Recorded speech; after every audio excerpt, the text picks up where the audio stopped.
Hi guys, it's Ariana. Welcome back to my channel. So for today's video, we're going to be reading some more scary stories. So I'm going to be reading a couple from my email and maybe some from my Instagram and maybe one from Reddit. I have a bunch saved from Reddit, but I got into it with one of the mods from one of the Reddit forums today, and I'm super annoyed with Reddit.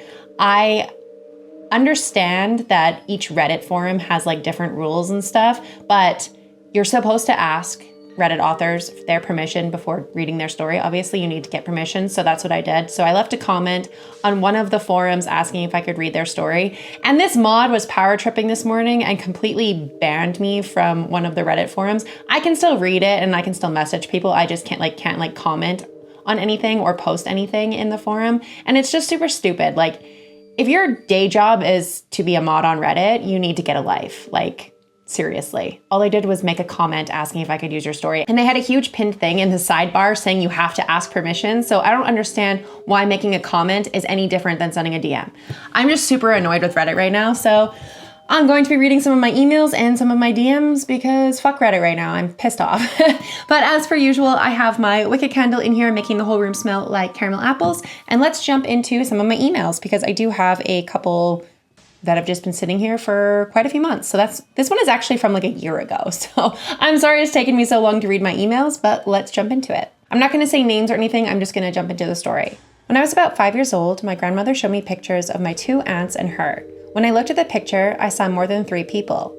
I asked who the little girl with blonde hair was, and they didn't know what I was talking about at first. But when they looked at the picture more closely, they saw the little girl. About 3 years later, I remember my grandmother talking to my aunt about a dream she had. She had a dream about a man, and then he told her, I buried them in the closet and killed them. Keep in mind, my grandmother is very in tune with the spiritual side. She knows when people are going to die, and she can sense it. And for some reason, she can even smell it. About 2 years later, I went to her house and I was on the phone with my boyfriend. It was about 2 a.m. The house has 2 stories and I was upstairs watching TV in the living room, and when I walked out past the staircase, I saw a little girl in a pink and white dress with curly blonde hair. I told my boyfriend and he said not to think about it too much, that he didn't want me getting hurt.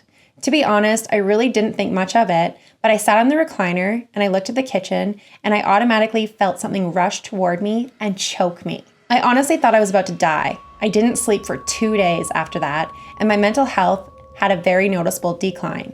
It was about this time I was very into paganism, and I'm pretty sure I was not doing the candle working right. I literally don't know who I was talking to. My friend at school really didn't help me because she was a Satanist and got me into it.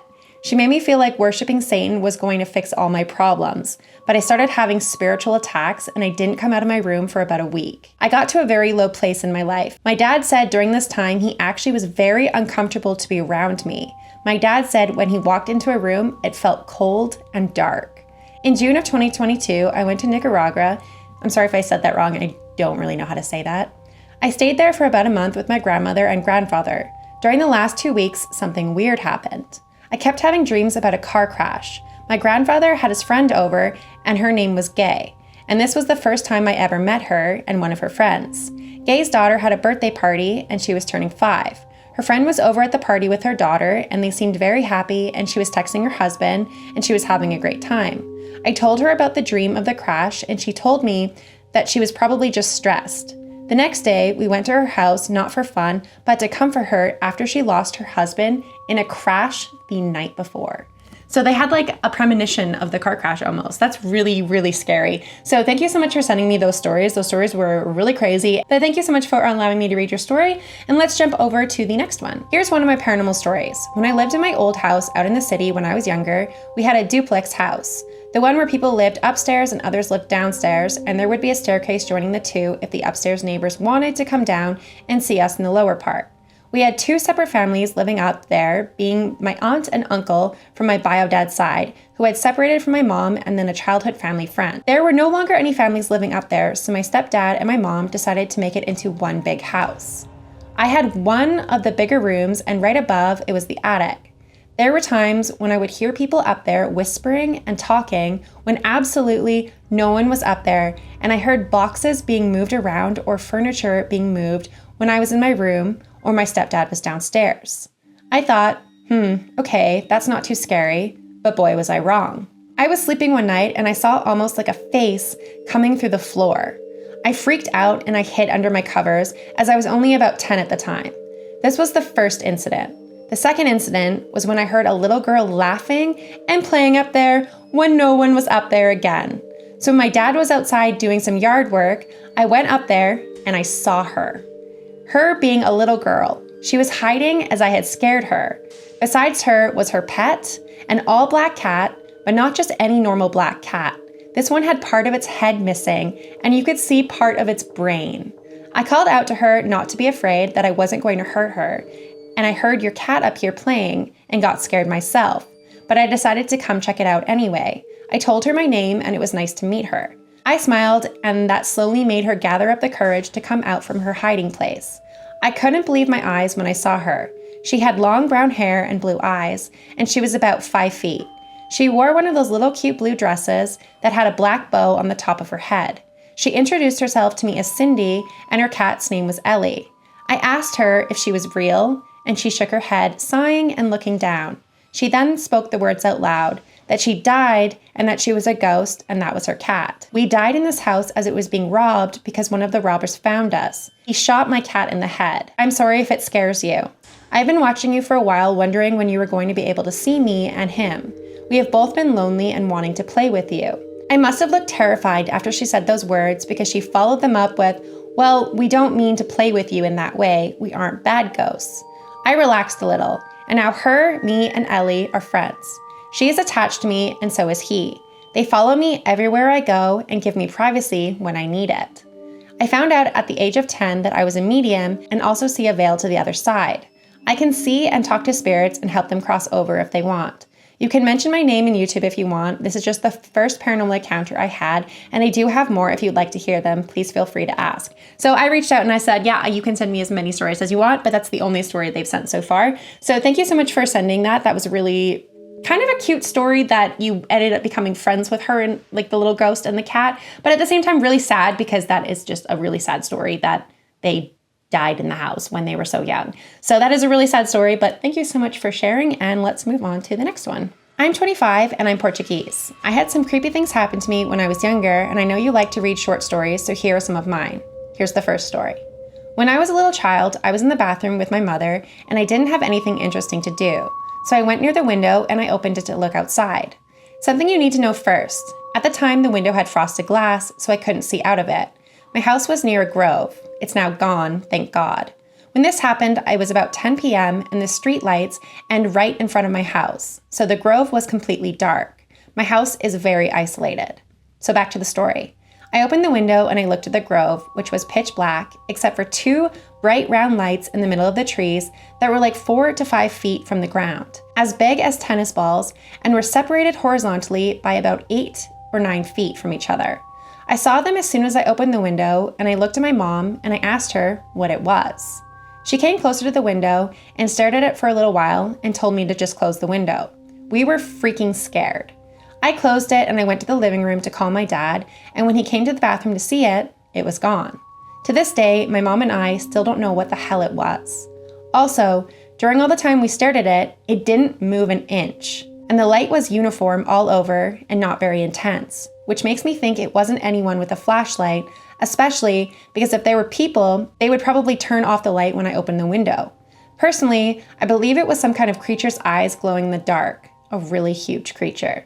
Second story. This thing happened to me when I was around 8 and continued happening about 2 or 3 years after. I used to go to my cousin's house, and she is a year younger than me, and I would go there to play with her whenever I had a chance. Her house has a scary ass attic, and we only had the courage to open the door and look inside and never step in because we were scared. Up there was some random stuff her parents had put there, and we found a flathead screw on the floor close to the door and took it downstairs. This is when we invented a game. We would put the screw standing up straight behind her on the dresser and say the typical things. If someone is here, do something to the screw. And we would turn our backs to it, close our eyes, count to 10, and when we turned around, the screw would always be laying down on the dresser. We had never heard it fall and made sure no one was doing it. We would do this for half an hour, and it would work every time, no matter how many times we did it. We always made sure her parents wouldn't be home or on the same floor so no one could mess with us. Also, No windows or doors were open, just us two alone with something that would lay the screw down without any noise. The last story. One night, I was laying on my bed, lights out, but I couldn't sleep. When out of nowhere, I heard footsteps in my bedroom. I was panicked and thinking, oh my God, there's someone or something in my bedroom. Because since I can remember, I have always been more afraid of ghosts and spirits than people. At that moment, I was too scared to even look at the foot of my bed, so I stayed there for a little while without moving because I was scared. And then I heard a sigh, and I automatically recognized it as my mom. Almost all the fear disappeared until I looked at the foot of my bed and I didn't see anything. I got the courage to whisper, "Mom," 3 or 4 times, and heard nothing. She didn't answer. So I looked around the room, which is pretty big, and there was no one there. Then I waited for about 5 minutes and I didn't hear anything else, so I gained up some courage and I called my mom again, but this time I yelled. My parents' bedroom is downstairs and I had to literally yell for them to hear me. About 2 minutes later, my mom came up and I asked her if she had been in my bedroom, and she told me she was sound asleep until the moment I screamed for her. I never had sleep paralysis and I hope I never do.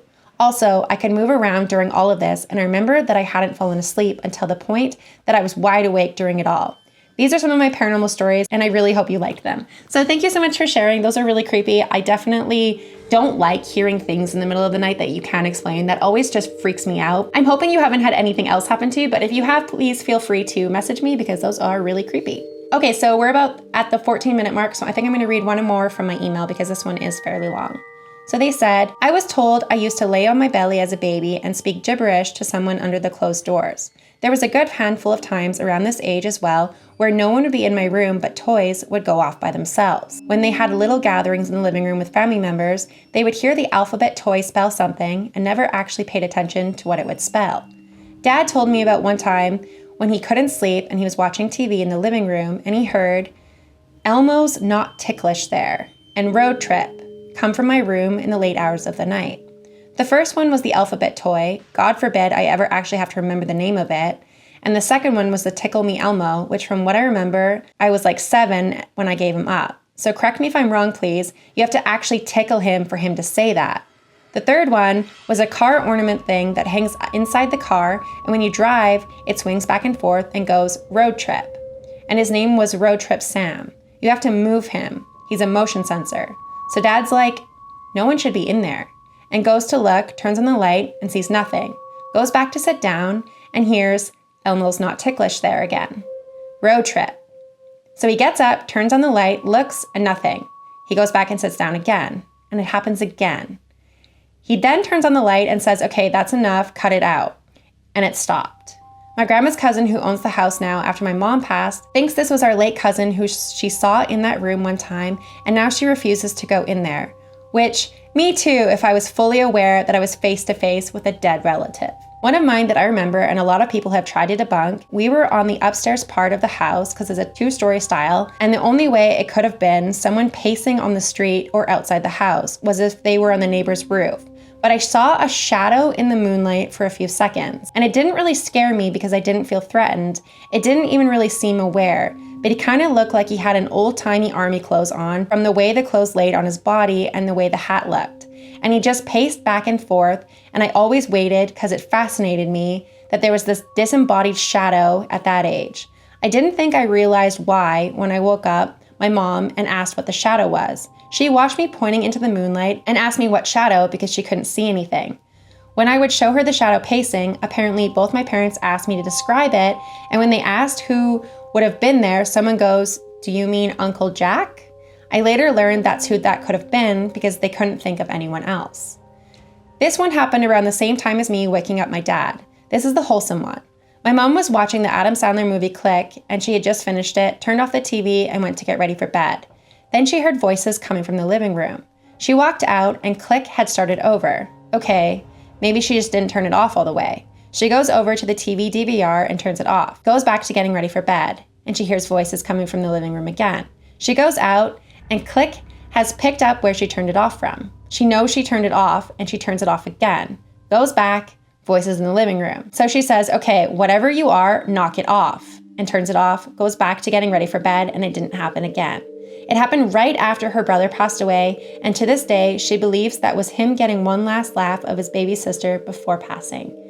And that's how they ended their email. So the last one is kind of sad though, because her brother passed away and she thinks that it was just her brother messing with her, and maybe, who knows? But thank you so much for allowing me to read your stories. Your stories were really great. And I think this is where I'm going to end the video because we are at the 19-minute mark and I have to edit this and post it. So thank you so much for allowing me to read your guys' stories. If you guys want to send me any more stories, you guys have any paranormal stories, creepy stories, let's not meet stories, feel free to message me over Instagram or feel free to send me emails because I am running out of emails to read. So if you guys don't want me to only read Reddit stories, please feel free to reach out and send me your own creepy stories because I love reading my audience's stories because I find it's just a little bit more personal. But thank you so much for watching this video. If you guys did make it to the end of the video, please leave me your favorite fall emoji. Leave me leaves or pumpkins or ghosts or anything that you relate to fall. But thank you so much for watching this video. If you guys did enjoy it, please feel free to give it a big thumbs up. Don't forget to hit the subscribe button down below for more content like this, and I will see you guys at the next video.